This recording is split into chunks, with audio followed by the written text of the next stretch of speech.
আমার বাবার জন্য কিছু টাকা দান করব, এখন কাকে দিলে বেশি উত্তম হবে?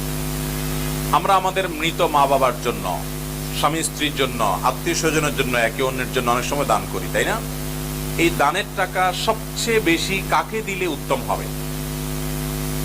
এ ব্যাপারে নবী করিম সাল্লাল্লাহু আলাইহি ওয়াসাল্লামের হাদিসের দিকে তাকালে আমরা দেখতে পাই, দানের জন্য সবচেয়ে উত্তম হলো নিজের রক্ত সম্পর্কীয় কোনো আত্মীয় স্বজন যদি অভাবী থাকে তাদেরকে দান করতে হবে। তাদের হক এবং অধিকার সবচাইতে বেশি। নবী করিম সাল্লাল্লাহু আলাইহি ওয়াসাল্লাম বলেছেন, আস-সাদাকাতু আলাল মিসকিনি সাদাকাহ। একজন অনাত্মীয় ও গরিব অভাবীকে দান করলে শুধু সাদাকার সওয়াব পাবে, দানের সওয়াব পাবে, কিন্তু ওয়াস-সাদাকাতু আলা যিল কুরবা সিলাতুন ওয়া সাদাকাহ। যদি তুমি আত্মীয় কোনো গরিব হয়, সেই গরিব আত্মীয়কে দান করো, তাহলে তুমি দুটি সওয়াব পাবে। এক হলো আত্মীয়তার সম্পর্ক